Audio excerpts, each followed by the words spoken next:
Okay, round two. Name something that's not boring. A laundry? Ooh, a book club. Computer solitaire, huh? Ah, sorry, we were looking for Chumba Casino. That's right, ChumbaCasino.com has over 100 casino-style games. Join today and play for free for your chance to redeem some serious prizes. ChumbaCasino.com. No purchase necessary. Void where prohibited by law. 18 plus. Terms and conditions apply. See website for details.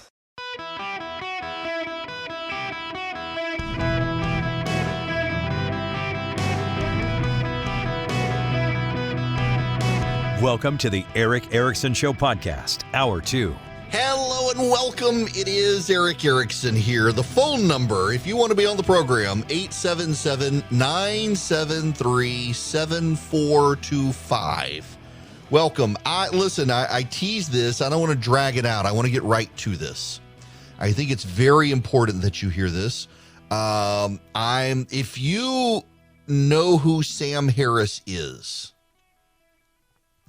he's a philosopher, and he is one of the most ardent, militant atheists in the United States and around the world. He is known for being, one of the four horsemen of atheism, along with Chris Hitchens and Sam, who else? Is it Richard Dawkins? And a couple others. He is, well, he's of the left. He's got some weirdly spiritualistic views for an atheist, but he's a highly respected philosopher of the left. And he's being interviewed by a group of people. And one of the things you should know about Harris to a degree is that, well, he has some very science-based views, if you will. And so he's been accused by some of being on the alt-right because of some of his views. He's not on the alt-right. He very much is a progressive. But there are people on the right who have dabbled with him in their ideas. He is supposedly one of the members of the intellectual dark web, the Joe Rogan, Brett Weinstein, Jordan Peterson group. But he's of the left. He supported Andrew Yang. He supported Hillary Clinton. He hates Donald Trump. And I want you to listen to this audio. You need to listen to this. It's maybe the only thing you need to hear today. Listen. I mean, Hunter Biden, at that point, Hunter Biden literally could have had the corpses of children in his basement. I would not have cared, right? It's like, there's nothing. First of all, it's Hunter Biden, right? It's not Joe Biden. But even if whatever scope of Joe Biden's corruption is, like if we could just go down that rabbit hole endlessly and understand that he's getting kickbacks from Hunter Biden's deals in Ukraine or wherever else, right? Or China. It is infinitesimal compared to the corruption we know Trump is involved in. It's like a firefly to the sun, right? I mean, like there's just, it doesn't even stack up against Trump University, right? Trump University as a story is worse than anything that could be in Hunter Biden's laptop, in my view, right? Now, that doesn't answer the people who say it's still completely unfair to not have looked at the laptop in a timely way and to have shut down the New York Post's Twitter account. Like that's a left-wing conspiracy to deny the presidency to Donald Trump. Absolutely it was. Absolutely, right? But I think it was warranted. Right. And again, it's a coin toss as to whether or not Sam, I'm sorry. That particular piece I'm really sorry. I was the one that said we should move on, but you've just said something I really struggle with there, which is I'm interested in democracy. You're saying you are content with a left-wing conspiracy to prevent somebody being democratically re-elected as president. Well, no, I'm content. Well, but the thing is, it's just not left-wing, right? So Liz Cheney is not left-wing. Right, Liz Cheney is doing everything in her power. You're content with a conspiracy to prevent somebody being democratically elected. But there's nothing conspiracy. It's not. It was a conspiracy out in the open. But it doesn't matter if it was. It doesn't matter what part's conspiracy, what part's out in the open. I mean, I think it's like if people get together and talk about what should we do about this phenomenon, if it's like if there was an asteroid hurtling toward Earth, and we got in a room together with all of our friends and had a conversation about what we could do to deflect its course, right? Is that a conspiracy? I hope you digested that. That it was a conspiracy. It wasn't a left-wing conspiracy. Actually, the Hunter Biden cover-up, the censoring of the New York Post, yeah, that was on the left. Liz Cheney did not want that. So that's an atheist. Sam Harris, deeply influential among left-wing thinkers. Sam Harris is a deeply influential thinker on the left. And he's saying openly what a lot of people, even in the media, think. That, okay, it's a conspiracy. So what? A conspiracy to stop Donald Trump from getting elected. A conspiracy to undermine democracy, to save democracy, is acceptable, according to Sam Harris, this well-regarded philosopher of the left. It didn't matter what was on Hunter Biden's laptop. Nothing could be worse than in what Donald Trump was doing.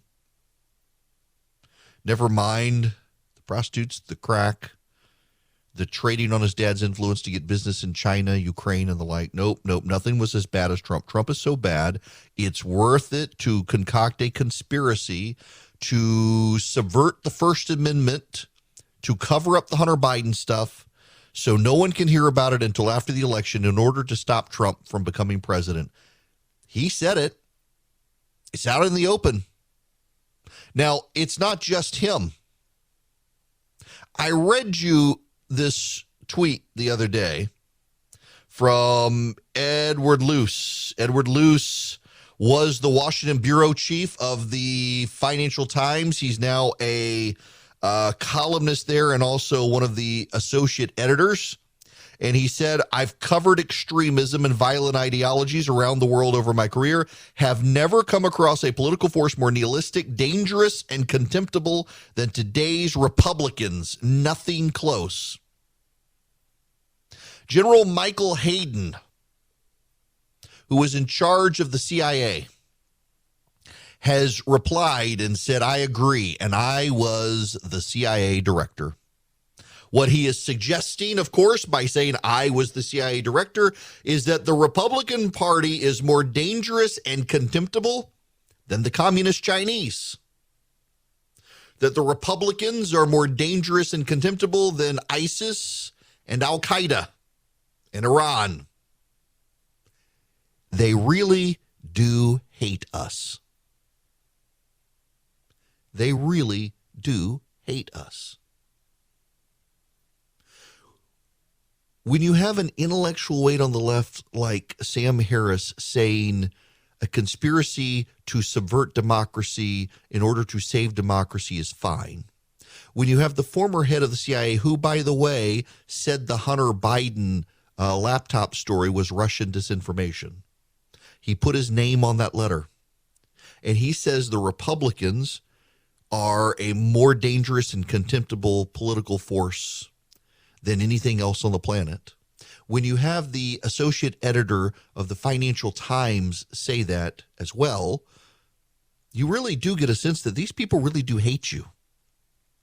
It's not that they disagree with you. I have for a very long time cautioned a lot of people that the other side are your political opponents. They're not your enemy. But these people really do believe you are the enemy. I don't think they are the enemy. But they clearly now have the potential to become an enemy of democracy, don't they? Because here's the thing. If you really do believe that the Republicans are a, quote, political force more nihilistic, dangerous, and contemptible than any other political force on the planet, you will do anything to keep them from power, won't you? This is where we are headed. And this is why this is so dangerous. Because you now have people on the left openly saying upending democracy to protect democracy is fine. You now have people on the left saying Republicans are worse than anything else on the planet. From the Taliban to Al-Qaeda to ISIS to Iran to the communist Chinese who are running concentration camps in their own country, the Republicans are worse. We have members of the press openly saying that.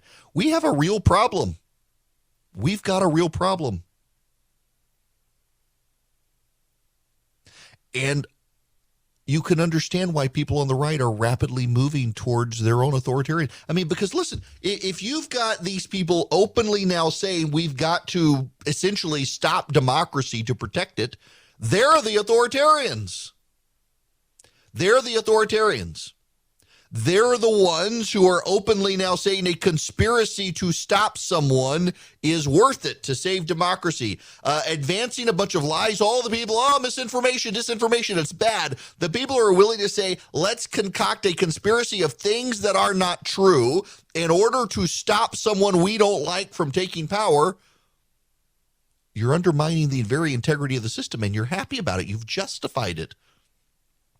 When you have no God and you are accountable to no king in heaven, it becomes very easy for the ends to justify the means. It becomes very easy indeed for the ends to justify the means. And that's what's happening here with these people on the left. Now, I got to tell you something some of you are not going to like to hear. Turnabout is not okay. Do to them what you want them to do to you. Beat them fair and square. And that's possible, beating them fair and square. Now, they'll never accept it, and it'll infuriate them privately. And that's what actually makes it even more fun. Go beat them fair and square. If you beat the left fair and square, then suddenly they have to realize that, oh my gosh, a majority of people in the United States actually agree with these people who I hate. And then they start to get even more mad. And then they start to lash out even more inexplicably. And then even more of the nation turns on them. Beat them fair and square. And it essentially, like the Proverbs say, doing something kind to someone who hates you pours heaping ashes and coals on them. You beat them fair and square. Don't play their game. Don't you engage in the conspiracies. Don't you engage in the willful distortions. Don't you engage in the efforts to undermine democracy to save democracy like they say they want to do. And you beat them fair and square through the democratic processes, and they see that a majority of the country actually agrees with us. That's going to be profoundly morally destabilizing to them. It's going to break them further. And as they get more unhinged because of it, that draws even more people to us. Look at all of the white progressives who are fleeing the GOP, headed to the Democratic Party. For every action, there's an equal and opposite reaction. And the opposite reaction is that Hispanic and black people do not want to be in the Democratic Party with a bunch of rich, white, progressive atheists. They're looking at these people. The most obnoxious people on the planet are rich, white, progressive atheists. Have you ever met one of these people? I'm trying not to call them Karen. I'm trying. Karen out there, don't send me hate mail. I'm trying not to do it, but y'all know what I'm talking about. These are some of the most obnoxious people on busybodies on planet Earth. And black and Hispanic people, they want nothing to do with these people in the Democratic Party. They're moving to the GOP. Did you know that in Miami, Florida, the generic ballot disposition went from 35% Democrat in 2010 to 9% Democrat in 2020? From 30 to 9. From actually 35 to 9. Why? Because rich white people have moved to Florida from New York City. The natives are like, my gosh, that's what the Democratic Party is. Trump was right. And they've started voting Republican. You got a bunch of people who hate your guts. Beat them fair and square, they'll hate you even more. And then they'll start lashing out on all the other people they've claimed to like. And those people will finally see what bigots and racists they really are. And the Democratic Party will collapse in on itself, not because we cheated, but because they could not overcome their hate for their fellow countrymen. Hello there. It is Eric Erickson here. The phone number is 877-973-7425. If you want to be on the program, don't forget, text the word data to 33777. Now, you will note I didn't send out a show notes email today.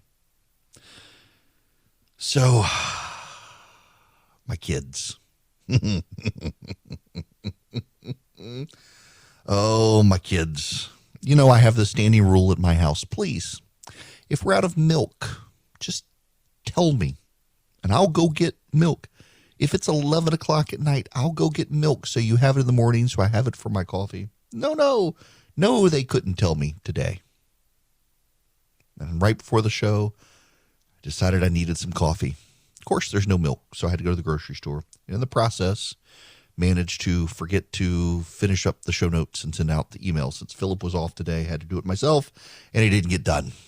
I guess I can't fire Philip this week because he earned his keep. But anyway, I apologize. You will get them tomorrow. Not a good day in the Erickson household. Just completely discombobulated. All right, that being said, all right, I want to go to Samantha. You're going to be up next. Welcome. Hey, Samantha, thanks for all you do. We need a pep talk up here in north suburbs of the Atlanta community. All right. We're serving our communities. We're fighting our corner, as you suggest and recommend. We're in a very red county. We're trying to protect our children and minors from profane and sexually explicit books found in our school libraries. Look at the AJC today showing how a couple of our mothers are filing suit about First Amendment rights being infringed by a Republican Board of Education, silencing parents who want to show and read aloud actual profane and sexually explicit materials. We're feeling defeated because the 8 books that we had pulled from the library shelves, they went back on August the 15th. Now with Title IX coming down with Biden's directive, we're even nervous about our kids transitioning their genders at school. And that directive from him saying, hey, schools, affirm the gender of the child, and you don't even have to tell the parents. I just can't believe all this material best represents marginalized and minority groups. No, listen. It's just feeling like we're trying to boil the ocean. So give us a pep talk. Okay, so you know what? I got about 2 minutes here. I'm gonna do what I can here, and I may have to do this afterwards. Spill this over. So one of the things that you've got to do, please, all of you, is get involved in your local school system and show up. For those of you who don't know what's going on here, Allison Hare went to the Forsyth County School Board and began reading passages from a young adult novel that were fairly explicit. And they're in the public library. And the media and everyone are ridiculing these people for talking about these explicit books. And of course, the wokes have the media on their side. The people who want sexually explicit books in their schools have the media on their side. There are librarians now across the country who are upset that school boards are pulling very sexually explicit books. I'm not talking just like they kissed. No. In one book in particular that a librarian sneaked back into her school, it was a graphic novel that showed explicit, like, sexual positions and people having sex in the book. And it was targeted towards middle school kids. And they're doing this all over the place. And they're doing it in large part because everybody now makes their decisions based on what riles up the other side. And wanting sexually explicit books riles up the conservatives, and so the left loves them all of a sudden. But Samantha, stick around. Now, let me spend a little more time on this when we get back. All right, I got to go there. And I don't want to go there, but I have to before I get to Samantha's point, because we're getting, it's always people of a particular angry demographic. If you can say they hate us and they're willing to undermine democracy to save democracy, why can't you accept the election was stolen in 2020? Here's the thing, and I hate to relitigate this with all the ancient people who cling to the Price is Right and the stolen election theory, but it wasn't stolen. How do I know it wasn't stolen? Because I've examined all the little bits of evidence you keep calling in and complaining about, and there's no there. And I know you believe there is, and I know you believe there were 2,000 mules, and I know you believe these things, but also you believe a lot of other garbage too. It's just not true. I hate to be belittling. I hate to be snide, but let it go. It wasn't stolen. You just don't like that your guy lost. Is it possible that they could do it? Oh, it's possible, but I haven't seen the evidence. I know you think you've shown me the evidence, but you haven't shown me evidence. You've shown me stuff you want to believe because you're not bright enough to figure out that you're being played. And yes, if I'm sounding snide and I'm sounding belittling, it's because I got nowhere else to go at this point to tell you people you don't know what the hell you're talking about. You saw something on YouTube from someone who tells you what you already think. Leave my call screener alone and leave me alone. The election wasn't stolen. You're just bitter. You're as bitter as the people on the left. And as I have just said, you don't reciprocate in kind by playing it their way. I got no patience anymore on this. I really don't have any patience anymore on this.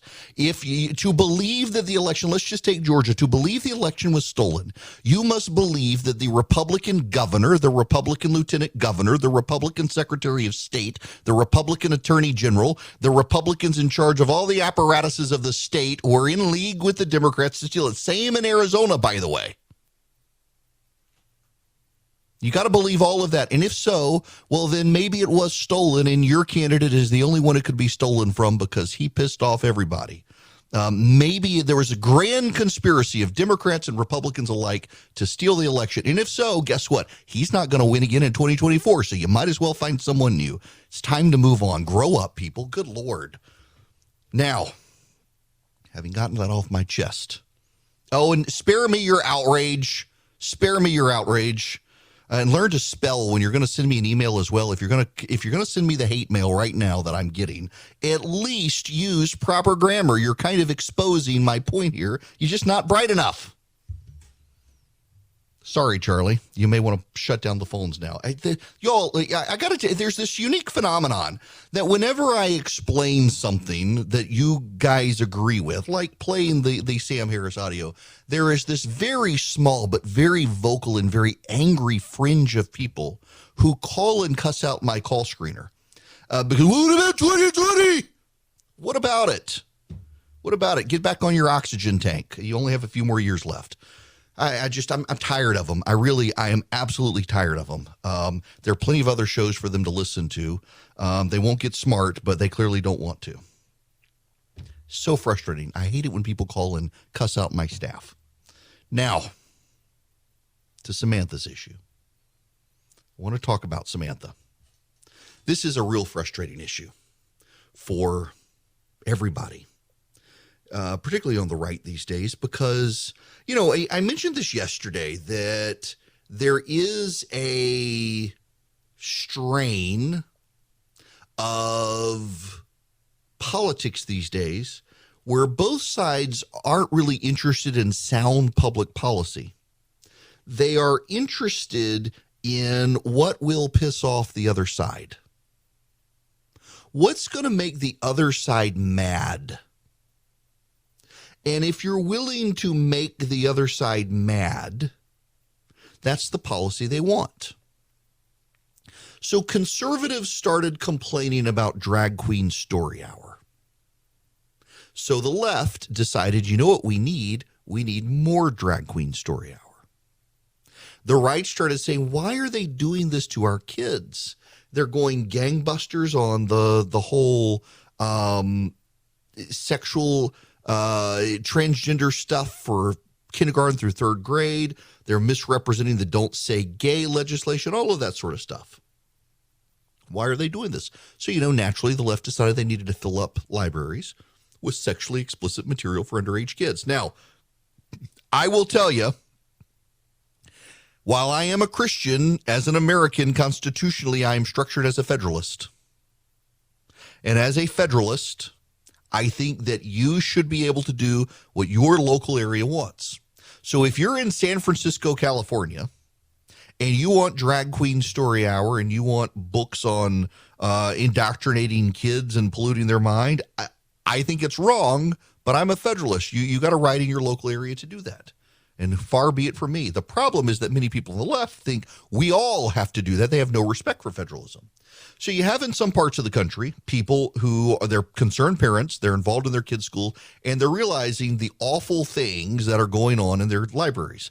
I mentioned the other day, I mentioned just a little while ago, there is a school in Texas where they found graphic books. What's so interesting here is how much of the media covers these books, and they don't really tell you what's in these books. There was one book that graphically depicted a teenager performing a sex act on another teenager. And it was written as essentially two boys discovering their sexuality together and how it was perfectly fine. And it was in a middle school library. And the media never wanted to actually show you the pictures in the book. They just said some parents complained, but librarians said this book is perfectly age appropriate. Who are we going to believe, the librarians or those whack job parents? It's a very bizarre phenomenon as the country goes off the rails. And so parents are fighting back, and they're getting maligned by the press. They're getting maligned by the left. They're getting pushback from their community. So Samantha called before I got to the bottom of the hour and said, can you please give us some encouragement here? Yep, I will give you this encouragement, Samantha. You've already won. You don't know it, but you've already won. You've already won because God's on the throne and he wins in the end. But to get across the finish line, you sometimes have to go through some miserable experiences because it doesn't feel like you're winning at times like this.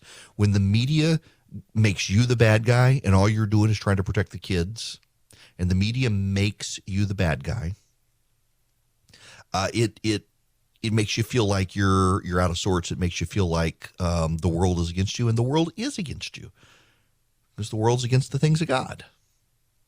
But you've already won. What you have to do is not lose faith in your fellow man, not lose faith in God, and not give up hope. You have to be able to persuade the other parents, and your numbers will grow. You have to be able to meet relationally the other parents and get them involved. And remember, there are going to be a lot of people who don't want to take the time, can't take the time, don't want to be involved.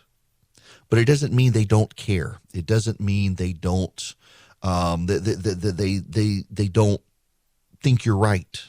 They don't have the time, or they don't want the attention. They're not predisposed to be an activist, but they need you there fighting for it. There's a kid somewhere who needs you. So don't lose hope. Really, don't lose hope. But then there's something else, and this gets to my point, and I gotta apologize to my call screener for me yelling at some of you on his behalf because he didn't want me to do it, and I did it anyway, but it needed to be said. I have had to learn myself, and this is directly for you, Samantha. I have had to learn for myself to stop caring what other people think. To stop caring that people don't like me. To stop caring that the media thinks I'm a bad guy. To stop caring that people think I'm the disruptive, hateful influence. I've had to stop caring about the people who call it and tell me, well, you'll never be Rush Limbaugh. Because you know what? I'm never going to be Rush Limbaugh.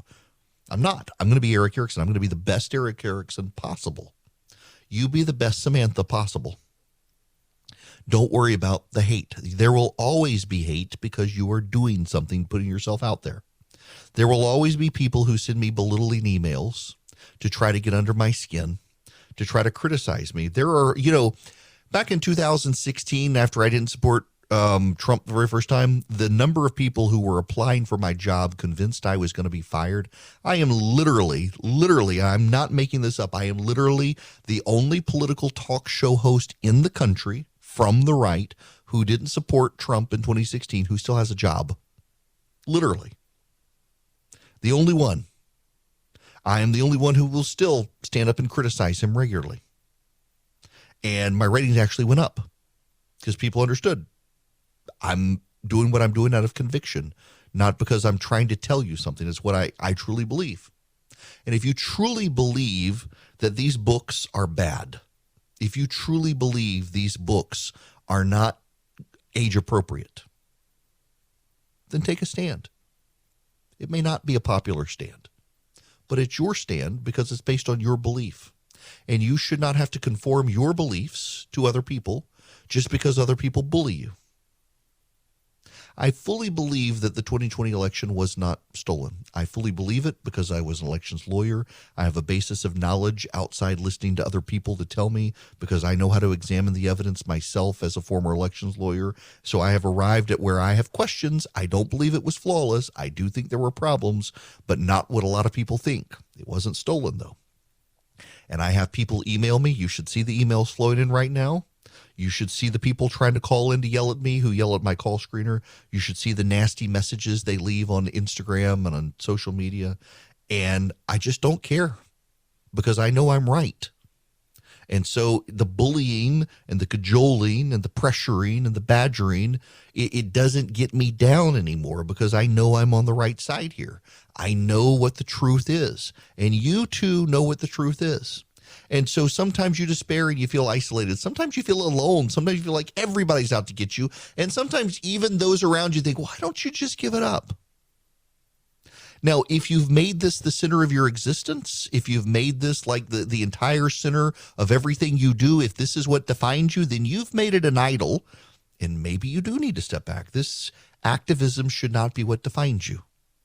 You are a person, and a person is a broad, multifaceted creature made in the image of God. And if this just one thing defines you, then it's probably become an idol, and you may need to give it a pause. But if it's a strong conviction, and it's not what defines you, but it is what galvanizes you, it's a mission you think you need to see through, then don't care about what the media says. Don't care about what other people say. Don't care about the anger and the belittling that's going to come from people out there, because there are a large number of people out there who care passionately about this issue, and I'm one of them. And I think what's happening in these schools is inappropriate. And I think in places like Forsyth County, Georgia, where it tends to lean conservative, lean right, they think they can get away with stuff by saying, well, we're a Republican county. We would never do something like this. Cherokee County, the same way. You still got to take a stand. So there will be good days and there will be bad days, but there will also be a final day. And that'll be credited to you on that day. So don't lose heart. Don't lose faith. Don't get discouraged. Keep it up. Just don't let it become what consumes you at the expense of everything else in life. Now, wasn't expecting to do all of that. I want to take your phone calls as well. We will get into all of these things. But first, I got to talk about Patriot Mobile. Patriot Mobile, it is a Christian conservative cell phone company, undoubtedly about to get some hate phone calls from people who are mad at me. Nonetheless, you should take your business to them. Why? Because they're Christians and conservatives, and they actually want to help the conservative cause. They want to grow the movement.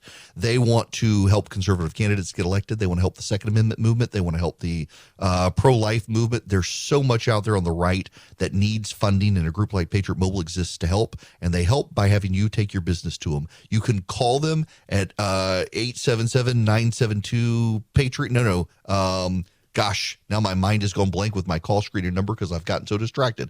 972-PATRIOT is their number, 972-PATRIOT. You can call them and tell them I sent you. You get free activation. They got 100% U.S.-based customer support. But also you can go to patriotmobile.com/Eric, patriotmobile.com/ERICK. You can roll over to them. You can see their detailed coverage map so you know just how good the coverage is going to be in your area. You get guaranteed great service so you don't have to doubt. You can just move over, patriotmobile.com/Eric or 972-PATRIOT. Hello there. It is Eric Erickson here. The phone number 877-973-7425. I want to go back to the phones. Ann, you're going to be up next. Welcome to the show. Hi, Eric. I hope you're well and your family's well. And I'm a longtime listener and just wanted to tell you that I completely agree with everything you were just saying right before the break. I was curious about your thoughts, though, where I'm kind of confused. I am a registered independent. I truly lean both ways, but what I don't understand is, so Republicans, I guess, kind of across the board, calling on the DOJ and the entity that it feels like that they're already mistrusting because of how the raid went down, how it was orchestrated, and feeling like they're not getting answers and transparency, and feeling more mistrustful of that. I don't understand. So if they're already mistrustful of this group and the left in general and the federal government, why wouldn't they then ask the person that they do trust, in this case many times, which is Donald Trump, for him to provide the answers that they're looking for and the transparency that they're looking for, being that, you know, he knows what's in his safe, I assume. He knows that he knows what kind of back and forth he's had with the National Archives. He has a lot of more information based on his own situation. And if he's feeling, what his sort of wild claims, you know, that, they planted evidence, declassified evidence, it's always like he's making these wild claims, and then when it's his turn, when it's his opportunity, and like he says, well, I'll do whatever, it takes to help bring down the temperature and whatever I can do to help the country. When it is given his opportunity to do so, I feel like his base doesn't allow him to take ownership. Like they sort of enable him to be able to just keep saying whatever it is that he's going to say, and then he also likewise doesn't sort of step up to the plate and say, okay, well, this is wrong and this is why. And he doesn't explain and he doesn't fill them in. And so I've only got about a minute. Okay. So I think I can answer your question here. One is, in the spirit of never letting a crisis go to waste, he's raked in $1 million almost every day since August 8th in fundraising. So the FBI has actually helped his fundraising. Two, on the affidavit, he can't release the affidavit. He's not allowed to. Only the FBI can release the affidavit, and a federal judge has to sign off, so he can't. He could have released the text of the search warrant, but he wanted to put the FBI and the Department of Justice on defense. Whether you or I agree with that, I've got to tell you, I do find it smart politics for him to put them on defense, given what he wants to do out of this. But on the affidavit in particular, he's not allowed to. But here's the other thing. Let's say he were to come out and say, here are the documents that I still had. I don't think they were classified, but the other side does. That could actually be a legal violation if he's announcing these documents and what they were and their contents. Even if he doesn't think it is and the other side does, he could get prosecuted for that. So he actually does have some measure of liability damage control he's got to do in this as well. But a lot of it, fundraising, and he's doing quite well fundraising. It's very cynical, but it's true. Lucky Land Casino, asking people, what's the weirdest place you've gotten lucky? Lucky? In line at the deli, I guess? Aha, in my dentist's office. More than once, actually. Do I have to say? Yes, you do. In the car before my kids' PTA meeting. Really? Yes. Excuse me, what's the weirdest place you've gotten lucky? I never win and tell. Well, there you have it. You can get lucky anywhere, playing at LuckyLandSlots.com. Play for free right now. Are you feeling lucky? No purchase necessary. Void where prohibited by law. 18+. Terms and conditions apply. See website for details.